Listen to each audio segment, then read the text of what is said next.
Our guest today joins us having started in the industry in 2011 as a receptionist for LA Fitness. From there, she has moved into a variety of management roles in operations, fitness, sales, and then becoming a gym manager within Pure Gym.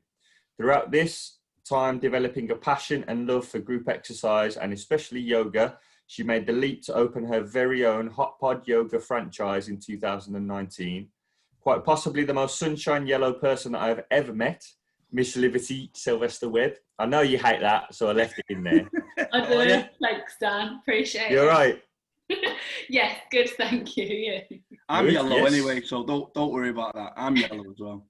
Yeah, So just put me in that box, Dan. Yeah, I know you love it. It's funny because I was actually saying to Martin, I've never met anyone who's as yellow as you, but has just got this unreal blue streak. So for those that don't know, we're on about insights. So it's like psychometric testing, just about personalities, if you want to go away and have a look at it. But the world of sunshine is just at the bottom of the screen as we're here now. I've never met anyone like it. It's mad. Thanks, Dan. Appreciate that. All right. No worries. So how's things? Battle against it, but it just didn't happen. Well, you were saying you've accepted it now, so... Yeah, because I was just so against being like put in a box. But then when you actually do the whole insights test and it gives you like a 25-page document about yourself and a lot of it you read is true, you're like, all right, I kind of have to accept it now. It makes you feel a bit bad of what you've come out as. You're like, I can't believe I'm that. Like, Yeah. why? Even though you know you are, you're still a bit like, this is bad. I shouldn't be this. I shouldn't be a yellow. I should be red. Everybody thinks that. Yeah, it's really weird actually, like, because one of the things that it said in my like insights thing, I've never shared it with anybody because I was so against it. I pretty much got it and just put it in a drawer and was like, I'm not going to look. And then I did get it out and read in the end. And one of the things it said was like, Liberty would really benefit from going away for a week alone and meditating. And like last year I did. And then I was like, don't benefit from this. No. Loving life. How's lockdown treating you? How's it all been going? So obviously the studio and stuff has probably been a little bit different. How have you managed to, what have you changed? Is there anything that you've done differently in lockdown? Yeah, it's so different. I think it's different for everybody. Everyone's had to completely change. For us, so at Hotpod Ramsgrove, we've had to close. So we closed before gyms did, I think. We closed and now all of our classes are online, which is very weird, taking things online. So yeah, we're running classes. So me and my other teachers are taking classes daily online. And then the rest of life is just a little bit of a blur, I think, isn't it? It's just trying to see what happens and what changes week to week. But hopefully we're like almost at the end of it now, we'll see. How's it been going, delivering online? Obviously with yoga, a lot of it's atmosphere and surroundings and stuff, isn't it? Have you found that? Yeah, I'll be really honest. I found it really hard, like personally. I am not the best with social media. And like putting myself out there. So it was really scary. It was like a really, really scary thing for me. And I know some people love it and love to like be present and around on social media, but actually like putting my face on there and teaching was like so scary for me. But it's really pushed me out of my comfort zone. It's weird. And I think for anybody that teaches classes, it's weird not having that like feedback or like, when you're so used to seeing bodies and seeing people move and like getting that, knowing how to teach from that and like improvising or whatever it might be that your style is. And when you don't get that and you're a bit like, oh, just talking to myself, like what's going on? What are you all thinking? And lots of people like to have their cameras off. And so it's, and I get it, completely get it, but it's so weird when you're teaching to like a black screen. It's strange. I've got used to it now though, and I do kind of end up, as like you know me, but I end up just sort of laughing to myself and like there's like little outbursts of like panic if I get something wrong, and I think that's quite nice to be on the other side of there, I think. So yeah, it's been a bit of a whirlwind. Experience though, right? Do you think you'd keep elements of that when you go back in, or what do you think? I don't know. I have had people say like that they actually really like it online. But I think that for us, because the actual thing, like the product is the pod and like being in the pod, it creates so much atmosphere. And it's unlike anything else, and so that's hard to create somewhere else. So we we don't have mirrors in the pod. We have like really like dim lighting. We have like loads of scents and stuff happening, and so there's loads of things that, like you say, create this atmosphere, which is hard to create at home. But then I think it's good to have an online offering, and it's good to like have experienced that and to know that if this was ever to happen again, things that we'd do differently. Because I think it's different if you always plan to PT or always plan to offer something online because you prepare yourself for it. Whereas most of the industry has just had to like go boom, right, this is what we're doing now. Like, how do I get on Zoom? And everyone's just learned like that. So it's not ideal, but it's definitely something I would consider in the future. I'm not sure how. I think I'd put more thought into it than just having to react and quickly change. So yeah, cool. Okay, it's probably worth us jumping in there a little bit then, because you mentioned obviously the pod that you've got and that being the product. So you moved from managing and working in gyms across into opening your own space. What made you make that decision? What was your thought behind that? So I loved being in the fitness industry. I loved working in gyms. I absolutely loved working for Pure Gym. I loved everybody that I worked with. It was like such a good experience. I got so much from it. My last role was in Nuneaton doing like an opening.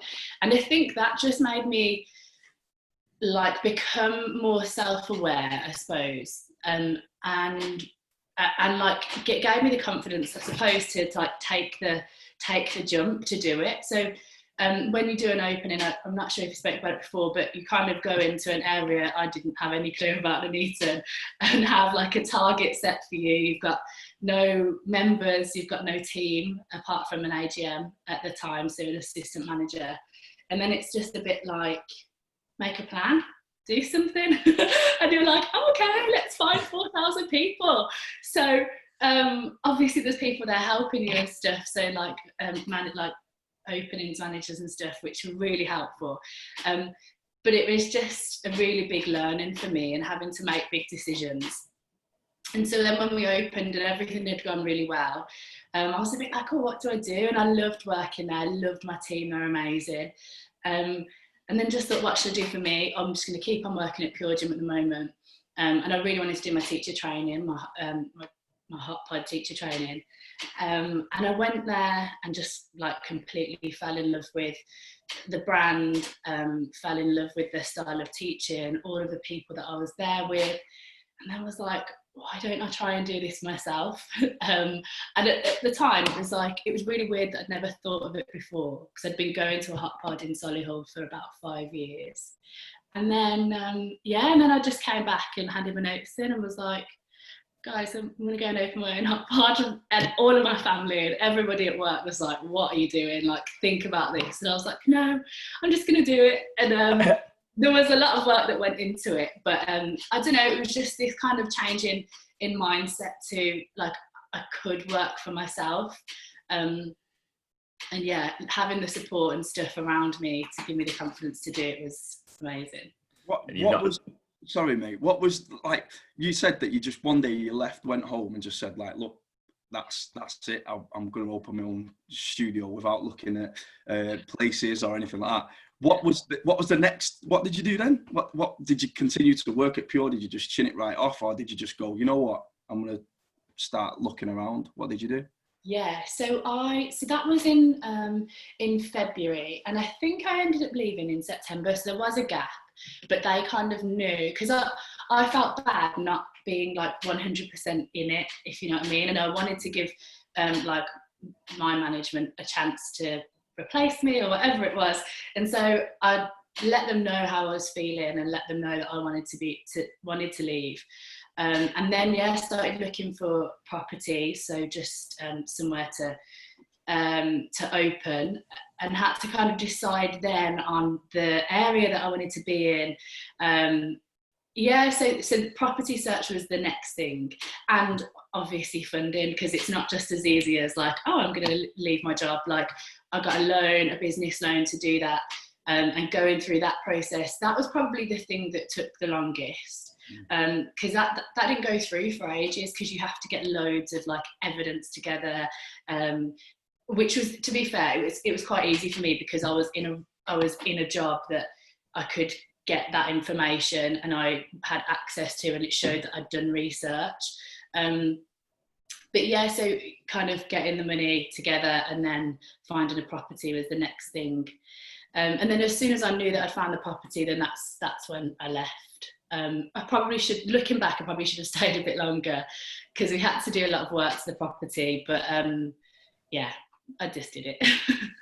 So, and you've not looked back since, no? How's it all gone? No, it's amazing. Yeah, I miss Pure Gym, because like I say, I love everyone there, but I've been able to stay in touch with people.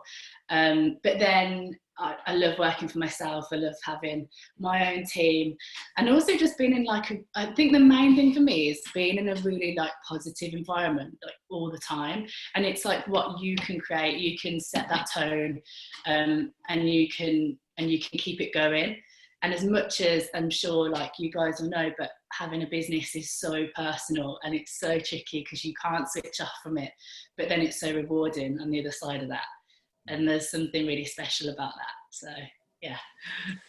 So it's been, so just talk us through how it all looks at the moment. Obviously 2019 was when you've opened, and through that time I'm presuming there's been some lessons, some interesting things that have gone on. What sort of stuff springs to mind? I think, to be fair, yeah, I mean, one of the main things for me was understanding how working for yourself is different, and no matter how many times like so again, you guys will probably know, but when you work with people at Pure Gym, so like PTs, they're all were all self-employed when I was there, and so you're always helping people with their business, and you can give people as much advice as you want to, but then when it's happening to you, it's so different.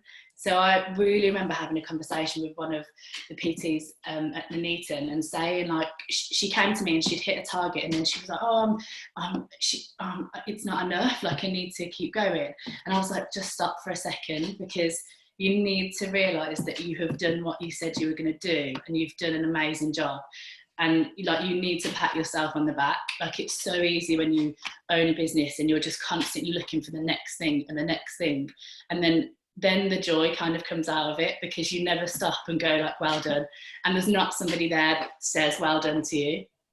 So I think like taking my own advice back then was a big lesson to me, because you just beat yourself up a lot, I think, and think, what's the next thing, because there's this pressure like financially, and then from all of the people that you're trying to keep happy, or like your teachers, there's like a responsibility from that. So I think like stopping and reflecting is a massive thing, and it was a massive thing for me to learn. I like autopiloted for about 4 months, didn't have a day off, taught like it was a ridiculous amount of classes that I taught in that time, and then you just fizzle out, and it's a bit rubbish, and you're rubbish for like a month or so, until you get back on the horse again, and you're like, okay, right, this is what it is, this is why I'm doing this. It's that burnout feeling, isn't it, I suppose? And like you said there, a lot of times, especially with we work closely with PTs, but I suppose in any business, because you are constantly wanting to look at what's next, and put yourself forwards and grow, and or scale, or just do whatever it is to get better. Yeah, there very rarely is that time where you're like, actually, you know what, yeah, maybe I should just take the day, or take half an hour, or whatever it is for you to look back and say, yeah, this was off my list, and we've done this, yeah. And this. And I suppose that probably gives you even more confidence then to come back and go, right, I've done this, I've achieved this. Mm-hmm. Now I've got even more confidence in myself to take this business to the next level, if that's where it needs to go. Yeah, and I think there's definitely something in that like burnout, is because there's definitely, if you decide to open your own business, then there's that part of you that is willing to take a risk, and there's the part of you that's like really motivated. But then it's so different when you work for somebody, because you have these 8 hours a day that you work. Whereas if it's, and you have 2 days off a week or whatever it is, but when it's for yourself, then that goes out the window. And so creating like a boundary of like, okay, even if it's not 2 days, even if it's not a day, like I will have from this time till this time and I'll be off, and that is that. And I remember like, Dan, when we were at Pure Gym and you sent over like that time management thing of like when you're working on the business and in the business, and even now like I've looked at it and been like, right, Liam, sort it out.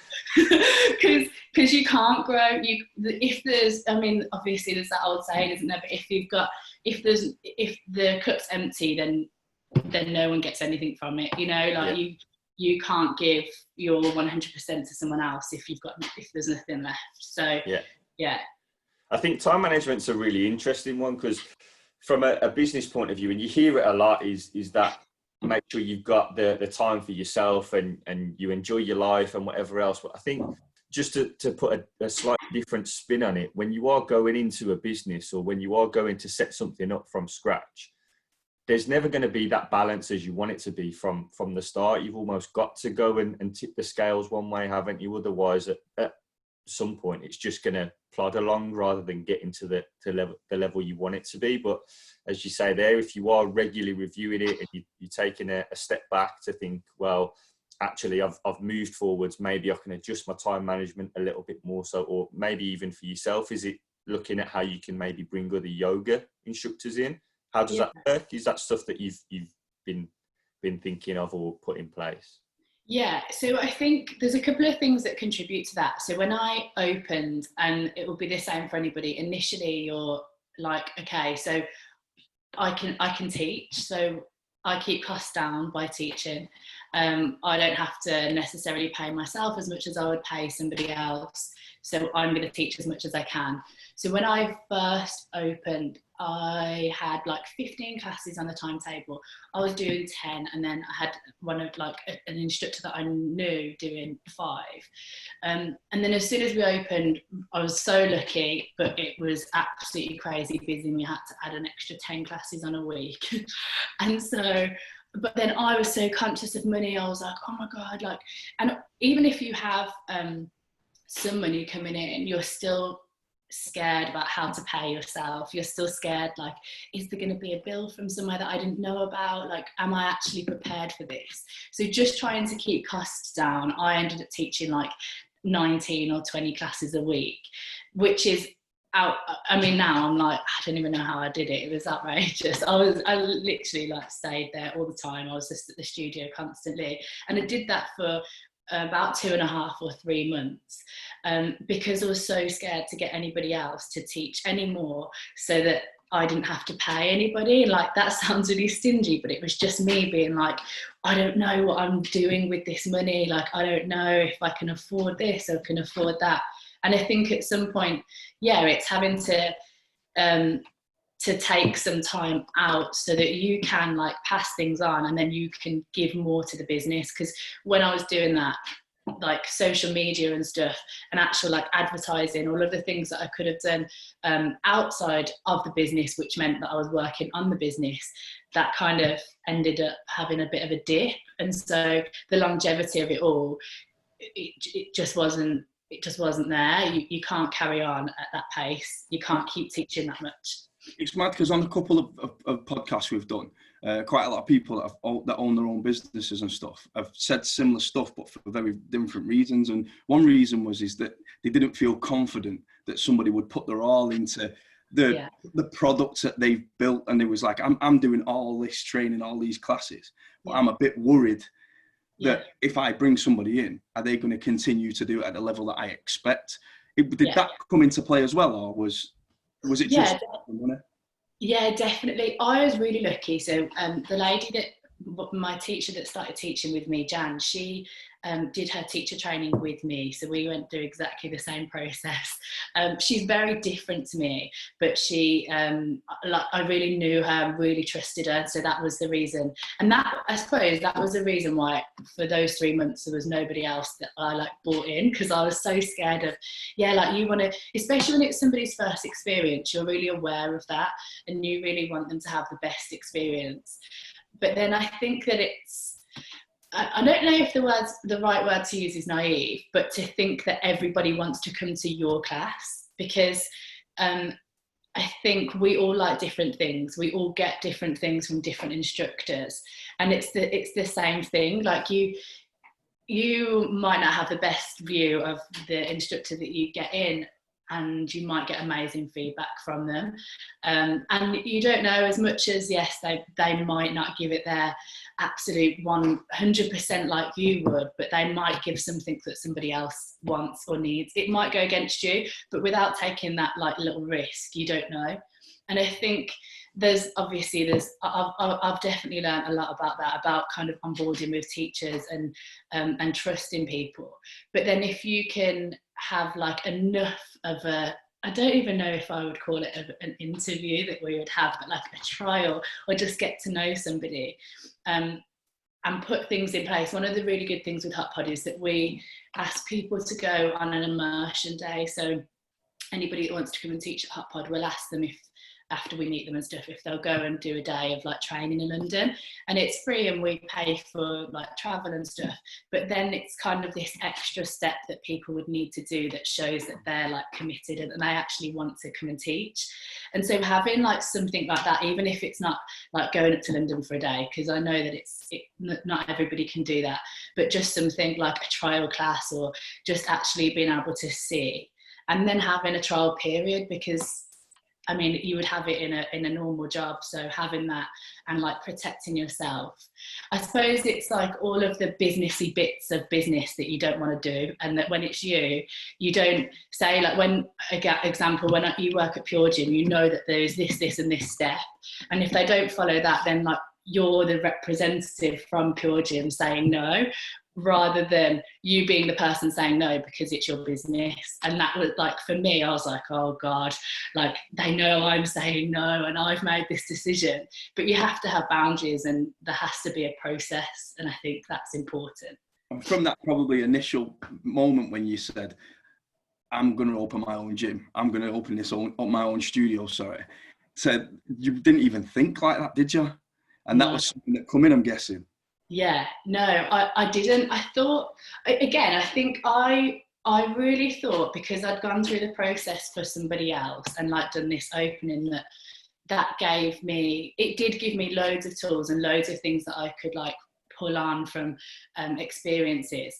But then not having like a big brand behind you and not having that is like it really exposes you, and again it feels just so personal. Even like I remember when we first opened, I mean when you work at Pure Gym, like you'll go around in like morph suits and like do all sorts of random like promo things, and I was fine doing it. I actually loved it. It was cool. I enjoyed it. Didn't mind leafleting at all, things like that were really like simple.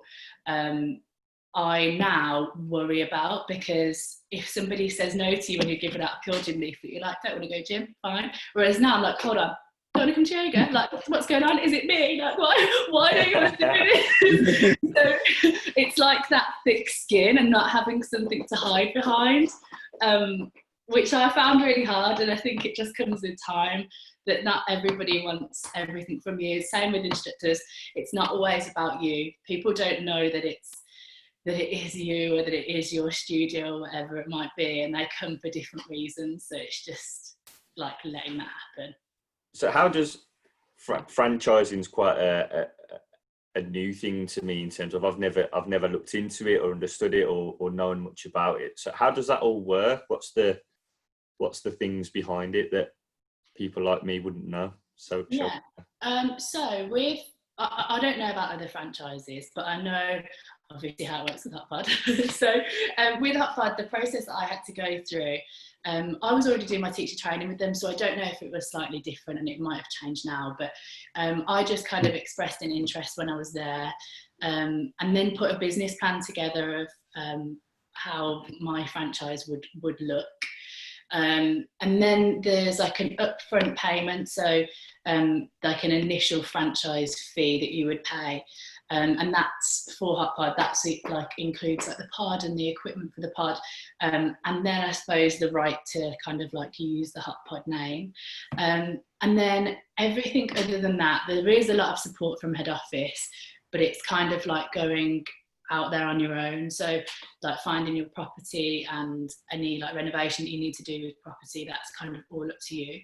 And then once you eventually open, every month then there's a set franchise fee that you would pay back to them. And so that's kind of how it works. Hotpod are really good with providing like marketing materials for us that we can use, like to some extent like help with business, because obviously they want you to grow, and there's a lot of support with teachers as well. So like I said, the immersion day, sending people on that immersion day. So yeah, I suppose it's just like a little mini support there for you. Well, they're massive, they definitely really help, but then a lot of it is you as well. So yeah. So it's kind of like although you represent them and you can lean on them in certain aspects, it's very much down to you to go and do the day-to-day and set things up and promo it and whatever else. Okay. Yeah. So when you say like support with marketing, is that a case where you go and contact them and say this is I don't know, an event I'm looking to run, or how does that work? Yeah, so they normally what happens, we have like an intranet thing, and they'll just constantly put things on. So like images of the pod, images that you can use for social media if you want to. Sometimes there's like marketing campaigns that we might do. So at the moment we're doing like an awards thing where it's like a different challenge each week, and if you get it, then you get like a Hotpod award, which could be like 2-3 weeks when we reopen or something like that. So it's kind of suggestions, I suppose, that you can use, and then if you did want to go and do like an event or something, again, it's kind of up to you. You can go off and do it on your own, whatever you want to do, or you can ask them what they would do. I think that's really helpful, because there's like 60 franchises now, and so they like can tell you how it went, if it went well, when somebody else did it. So they went and did a load of festivals last year with a pod, so they could say like, these are the things you need to think about, like when you go, how does it work, are you going to try and put the pod up outside, what you can do if it rains, things that you kind of wouldn't necessarily think about if you were just like, yeah, I'm just going to turn up. So yeah, it's having like a support network there that's kind of constantly putting things on and giving you different ideas, which is really nice. That's cool. How would it, so obviously that sort of level of support is obviously going to be vital, isn't it, for people thinking about opening their own franchise or whatever. But not even just from those guys, would you say you've got quite a good support network or a system in place, or people that you go to for advice? Is that something that you've pulled on? I know you mentioned you still speak to quite a few of us from Pure Gym, from the teal side, but have you got people that you pull on, or anyone in particular, or have you been consciously building that out, or is it just something you've collected over the years? Yeah, I think it's something that I collected, and I wouldn't say there's anybody specific. I think that it's just knowing that there are people out there that kind of understand and that are in the same industry, because it is very different to other industries, and it is obviously a really growing industry, but it's like it can be a bit of a trend sometimes, so it's good to speak to other people that have experienced that. I mean, a really good example is lockdown. Everybody kind of got thrown into it, and you see some people that have adapted and decided they're going to go online, and some people that are just like, do you know what, I'm gonna leave it, and I'm going to come back to it when gyms reopen and we can kind of offer the same product again. So yeah, I think it really depends. It depends on what it is. I'm still really close with my AGM from Nuneaton. He's like gone off and done different stuff now as well. And so, yeah, I speak to him a lot, and he is good because he really knows me and knows like my little wobbles, and he can be like, no, come on. And so that's really helpful. And then, yeah, just family and friends as well, which is good. Amazing. Yeah, I think it's nice, isn't it, just to have people that you can bounce off, especially people that obviously understand you or have got an interest in you moving forwards. I think for anyone that's looking to build a business, or not even necessarily just build a business, but in life, having people that you can lean on and go to and just bounce ideas off is massive. I think that's probably something that we don't talk about enough, is how to grow a network. A professional network, and not necessarily just a personal network. But yeah, that's really interesting. Would you say the yoga community is quite close, or? I think that it depends. I think it can be quite cliquey, as can any industry, which isn't something that I necessarily expected. But everybody's different, and everybody's like area and situation is different, especially when there's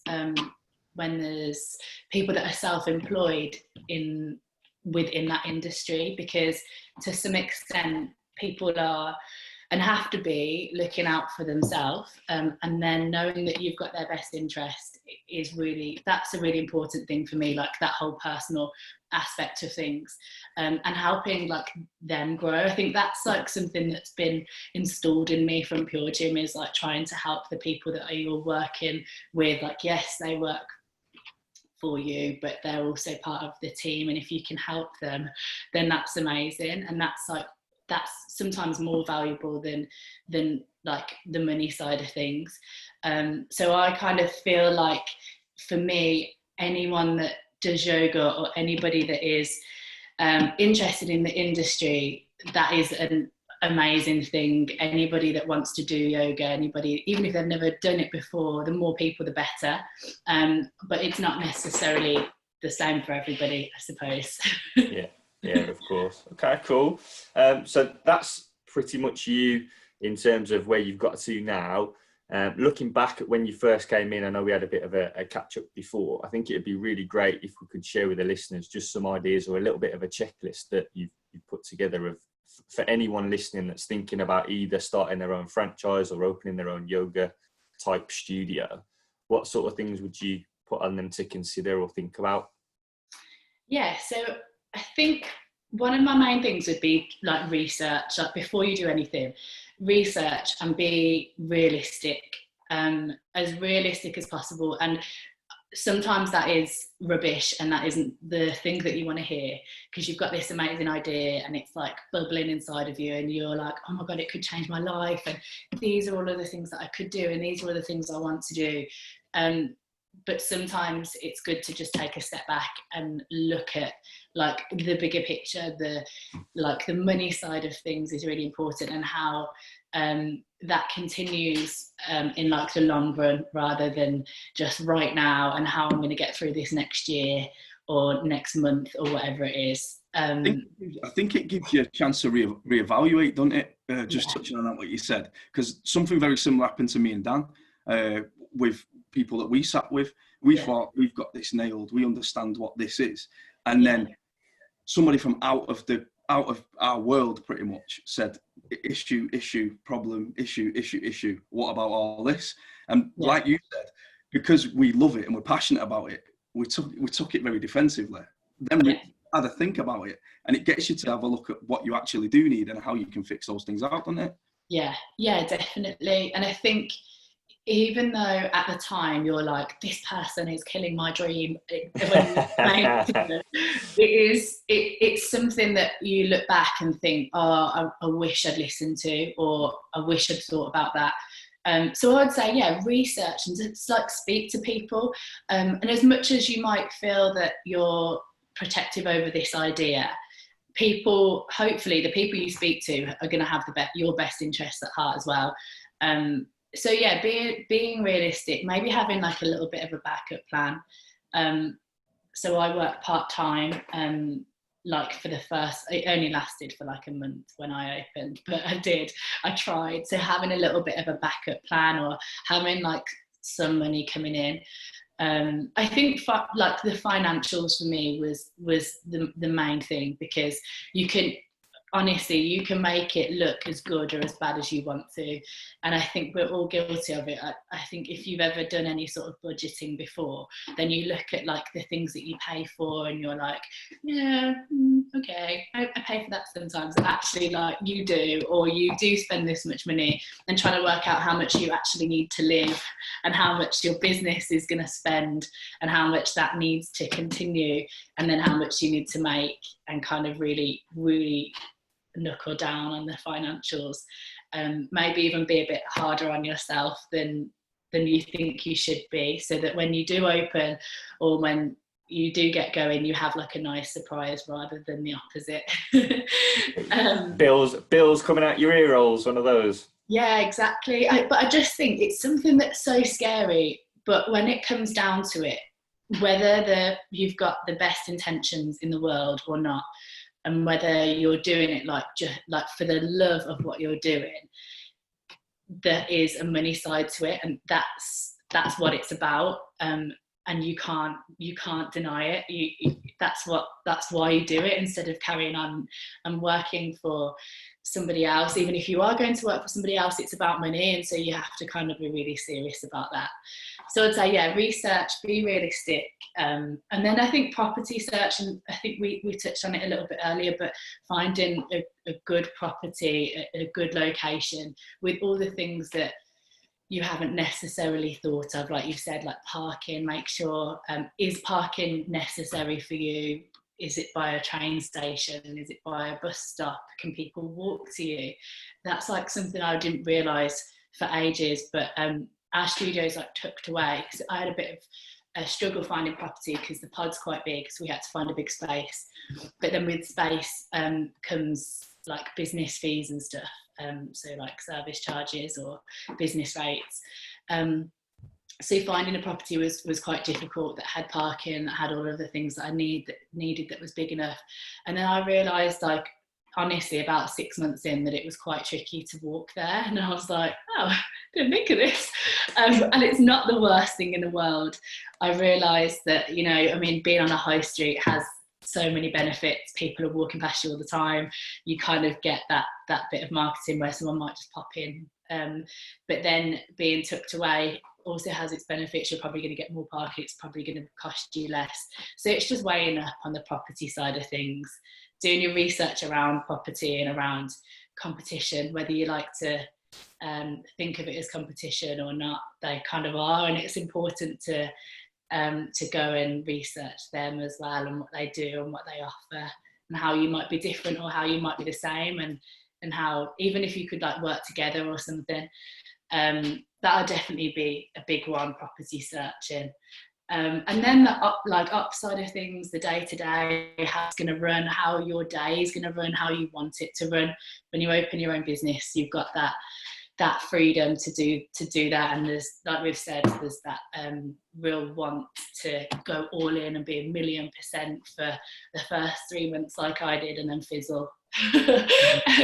So think about how you want your day-to-day to run. It's probably the last thing people think about, that. Yeah. Because they're thinking about everything else. And then just having some form of structure within the day or the week is probably something that they don't even fathom, don't even think about at all. Yeah. I got really obsessed with it, and I thought, not so much like how my week would run and when I'd have days off, but like what I would do day to day. And I was really obsessed with how we would run things when we were in gyms, and how we'd like do a walk around and we'd do this and we'd do that. And then I actually did start all of it by doing that, and I would teach a class first in the morning, and then I'd go and do a walk around and have a look around, and then do a list and look at emails and stuff. And then I realised that some of the things I was doing was just like filling time for the sake of it, and I could have been doing things that were way more beneficial. So trying to realise what actually works for your business, and what you're just doing because you think you should be doing it is two different things. It's putting your eggs in the right baskets, I suppose, then, isn't it? Like you say, what's massively important for that business, and what's the priority for that business versus potentially running a gym could be quite different. Yeah. And then I suppose there's always going to be a bit of an element of that, isn't there, as you go, like learning as you go, and things pop up, like you said, that you've never even thought of. So how long would you say it's taken you to get into a bit of a rhythm and routine? I think I was in quite a good one before lockdown.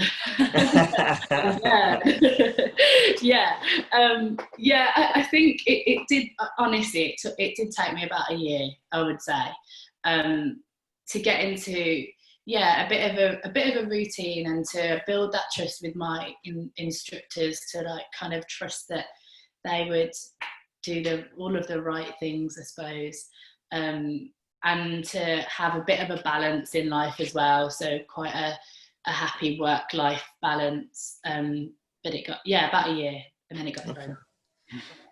Well, there's not much that we can really do about all of that, is there, to be fair? But so obviously getting your rhythm and routine, getting your structure and that sort of thing, handing responsibility over to others is something that you've mentioned quite a bit. Is there anything else that's sort of jumping out at you from your checklist, or anything additional that you think you'd put on people's toes if they were thinking about opening their own place? I think, and we have already touched on it, but one of the big things on my list was people, like having the right people around you who can help you, even if they have no idea about your business, even if it is asking your sister to help you clean, or or getting someone to jump on your Instagram just to answer some messages for you if that's what you need, or just somebody that you can vent to. I think that's so important, because there's so much stress that comes with having your own business, and although you try to not take things personally and be as professional as possible, it feels really personal. And anybody that makes a throwaway comment, especially me, I'm quite sensitive. I'll overthink it and be like, oh my God, what do I do to change this? How can I change it? What do I do? And then it's important to be able to share that with somebody, and someone that's like really in your corner as well, that can like big you up, because you don't have a boss or a quarterly review or whatever it might be when it's just you on your own, or someone that's helping you set your goals for the next quarter or year, or however you want to do it, you want to look at it. Being able to have really honest and open conversations with someone, whoever it might be. So it is, I suppose, being that number one and being the person in the hot seat, you're the person that's setting those targets, rather than being guided or nurtured or nudged towards setting them. Has there been goals that you've set, or things that you put down on paper where they were maybe a bit ambitious, or you've not set your heights high enough, or how's that gone going into your own space over that first year? I think, honestly, being really honest with myself, I had a load of things that I wanted to do, and I ended up just muddling through, and that was because of like my poor time management, and like the not being able to let go enough of being there all the time. So I think one thing that I'd really like to do, and I always kind of knew that I would want to do, was open another franchise, and I really wanted to do it this year. And then this has kind of really set me back with lockdown. But that's something that I'm definitely really interested in. And I'm trying to just see the positives in the whole lockdown situation. Just think, how can I research more? How can I find out more? How can I kind of make the most of the situation? Because loads of stuff's going to change now. So that would be like my next goal. That was something I was going to ask actually. Is, have you got plans to go and open the next one? Has he put you off, or has it made you want more, sort of thing? I think one of the big things that's jumping out over that year is a lot of people tend to come into a new business and they think it's just going to be positive after positive after positive after positive. But that whole first initial year, like you said there has been mistakes. There has been times where you've muddled through, or time management has took a bit of a hit, and life has taken a bit of a backseat and things. So for people listening, really, I think that's quite an important one, that when you come into any sort of business or running a business, I think there's a big difference as well, even between just being self-employed and running a business. There's a mindset in there, isn't there? Because if you're self-employed, you go and do your job and you go home. So, like, let's say as an example, an electrician, just for sake of argument. But then when you're the person who owns the electrical company, like, there's two very different mindsets in there even then, isn't there? Yeah. So over that year, it's good that it's not put you off, let's put it that way. So moving into your next one will be interesting. Have you thought about where, or is that what you're spending your time doing on lockdown at the moment? Delving into that bit. As in, like, where I want to be? Yeah. So I have my heart set on somewhere, but I think I initially was like, okay, I want to. Me. I was like, I want to go big. Like, I want to go Birmingham city centre. Like, do everything that I can. And I realised, again, it would just, after researching, it would just be a completely different ball game. Like, I'm very much we're like tucked away. We have like a really nice community feel. One of the really good things that did come from the fact that I was there all the time at the beginning, and still am as well, but is that everybody knows, like, me, and has seen me and knows that it's me if they email, and it's me if they like send a text or they phone, that it's me on the end of that. So that's a lovely thing, that there's like a real community feel.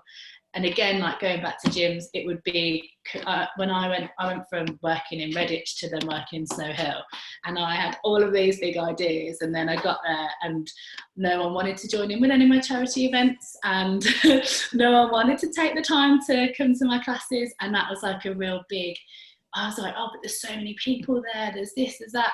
But then it's just a completely like different ball game. So yeah, I'm thinking, hopefully, I don't know if I'm allowed to say where I want to open. Let's not spoil it for everyone. Yeah, no, not necessarily Birmingham city centre, but just like in and around. Yeah, somewhere a little bit different to where I am at the moment. Cool. Okay, buzzing. So yeah, again, I know we've said it and we've been through some bits and pieces already, but just seeing how you've moved into your own place and the progress you've made has been great to see. We have got some fun questions that we're going to jump into before we wrap up, if that's okay. So Mart, if you want to go with the first one. Oh no. Yeah, so the guest one. Yeah, we'll go with guest, right. So dinner guests, 3 guests to bring to your dinner party. They can be alive or dead. Who you bringing? Oh no, I was struggling to even think of one, not because I don't want to speak to anybody, but just because there's so many people, isn't there? Like, I want to ask everyone questions, and it depends, like, do I want to have a fun time with them, or is it because I want to ask them loads of serious things about their life? I just don't know. Mix it up, juggle it. What would you say? I would mix both. I'd have somebody who would want to ask questions off. It's not about me. It's your dinner party. I know. It's going to be really rubbish though, because I think I'd really like to have a conversation with Kanye West and Kim Kardashian. I want to know if they really love each other. I really want to know this. I'm genuinely interested, and I want to. You can have them as one then. So then you can have 2 others. Okay, and then I do, because I would love to ask her so many questions. She's got like a whole family rich. I mean, I want to know them too. And then I'd really like a cook, just so that they could give us something like a good meal. I don't know if it's like, who would I say is a cook, a good chef? Oh, I'd like Holly Willoughby to be there as well, because she's just, oh, what a woman. She's lovely, so she's one. And then, who's a good cook? I'd go Gordon Ramsay, mate, because I like what he's about me. Yeah. Heston Blumenthal for me all day. But that's, oh no, that's because we've got the same glasses. He's too fiddly. He's like, here, eat this thing that's not really this thing. No, I'm going to go Gordon Ramsay because I'd get some good memes out of that as well. And if you asked him for his opinion, he'd just tell you straight as well. That's true. And imagine him and Kanye West. That would be interesting. Yeah, that would be interesting, wouldn't it? Okay, so you've got your guests, you've got your chef now. What would your choice of courses be? So 3 courses, starter, main and dessert. What are you going for? This is stressful because this is actually a question that I ask so many people. I always ask. So I have thought about this before, and I'm like going to just have to be really traditional. So I'm going to go with bruschetta to start, but like a really good one. Can you have more than one starter? Is that no?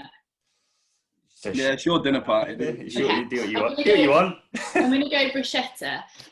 Oh, see, the thing is, I normally say to people, this is like a death row meal, so this is your last meal. So this is why it's so big, okay?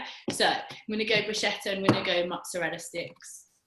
And then we're going to go steak, medium rare, with chips, onion rings, and that little thing that you get from Miller and Carter. That doesn't give me any idea. If you did, was that like peppercorn sauce? No? No, the little onion loaf. We'll have a little Oh, onion. okay. Onion And loaf. then a big fat Bruce Bog-Trotter chocolate cake at the end. Like a full cake, like not slice. Not just a slice. No, a whole cake. Yes. You're actually a bit of a baker, aren't you, to be fair, Lim? God, So are you baking it or are you not? love it. Yeah, because I do like my own cooking. Well, my own baking, and I always feel like it's healthier if I made it because I know what I'm doing. And more importantly, what you're sending us to. Well, that's it, yeah. Well, Dan used to get loads of my food, my baking. Well, I had a taste, so. In the post, yeah. In the post. And then we've got, it's the Desert Island, mate. Yeah. So you're stranded on a desert island, 1 album and 1 album only. Which one are you taking? This always kills people off, doesn't it? If they don't. Nah. I found it hard though, to be fair. Right. I don't even know. I wouldn't know the name of the album. This is the trouble. But it would have to be an album from the Lighthouse family. Because come on, how uplifting are they? Excellent. Absolute. Every song. I love them all. The Lighthouse family. So your favourite song from there's got to be, is it Lifted? I'm guessing. Yeah. I'm sure the album's got to be called that as well. Come on. It must be, hadn't it? Lifted. Lifted. I love it. Honest to God. What a song. There's an upbeat.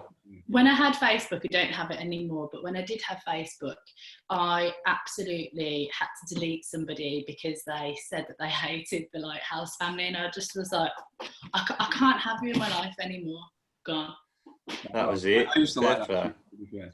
My old man used to listen to Lighthouse family, to be fair. That's the only reason I read it. I've not listened to them massively myself. Get them on today. They're like a mellow group. Like, yeah. They get you through the first year of business, no problem. Right, I won't be surprised that you would listen to them guys. I can imagine you like with a book, a bit of Lighthouse family in the background.